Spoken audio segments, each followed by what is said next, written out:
What's up? Here is Tuesday, the 21st, April 21st.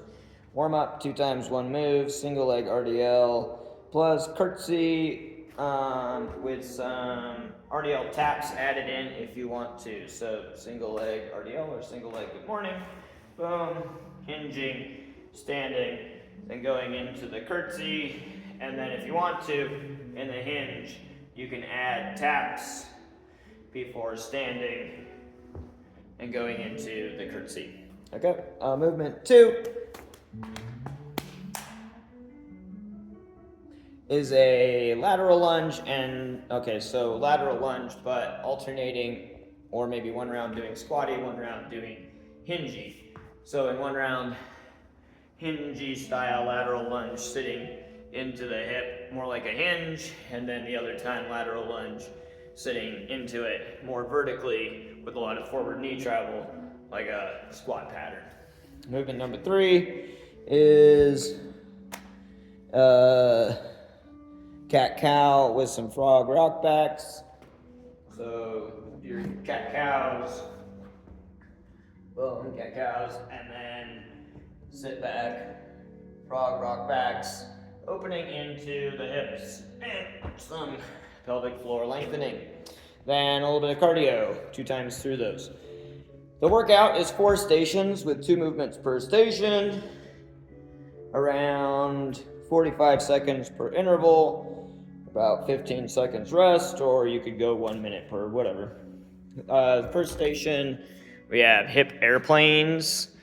So the hip airplane, I would set up like this, bench, and you put the bench up on the tallest doobob like that. Boom, bench. And then you come into your hinge. You can load with a weight. So come into your hinge. I have a weight in my right hand. I'm standing on my right foot. My left hand is on the bench. Weight goes across, deep hinge, sink into the hip, rotate out of the hip. Sink into the hip, rotate out of the hip. Knee stays stacked on top of the ankle, right?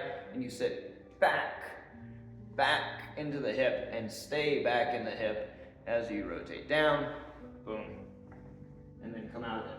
So they'll do one side, then they'll come around to the other side of the bench and do the other side. When you're holding the weight in the right hand, you are standing on the right foot, and it goes over the other hip. Okay. 4 stations. That's station number 1. Station number 2 is a bridge walkout with a sumo stance RDL. Bridge walkout, you're lying on your back, and then drive your hips up in the air, use your hamstrings, walk it out. Boom, walk it out, and then walk it back. And then they have a sumo stance, so wide stance RDL in that station. The next station is a front foot elevated reverse lunge. I went out of order. First is the hip airplane. Then is the front foot elevated reverse lunge. Then is the bridge walkout and sumo stance RDL. Then is a hand assisted pistol. Okay, so the front foot elevated reverse lunge. I like using the weight plates that are back by the bathroom, like the 45s and the 35s, to stand on top of and step off of, touch the knee of the floor and stand. But if you want to, you can do the benches and just put the bench on the low setting for the reverse lunge. As long as they get that extended range of motion, it's cool. They'll do one leg for one interval, the other leg for the next interval. And then the hand-assisted pistol. This one has to be set up over here. So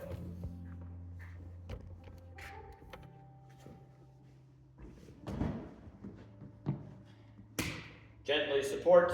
If they want to hold a weight, they hold it on the working side. So I'm on my left leg, I would hold the weight on the left side, come down into the pistol, a little bit of balance, a little bit of stability. Because I'm on the bench, I don't have to pull my foot as high, and then stand. All right, I'll do one leg and then the other. So this is the only one that really matters where it is, so it'll kind of dictate the orientation of the room. So along this wall, we have the pistol, and so the hip airplane you should probably set up in the front of the room. The lunge should be over in the front on the right side of the room, and then the bridge walkout should be over here in the back right of the room. All right, have fun. Let me know if you have questions.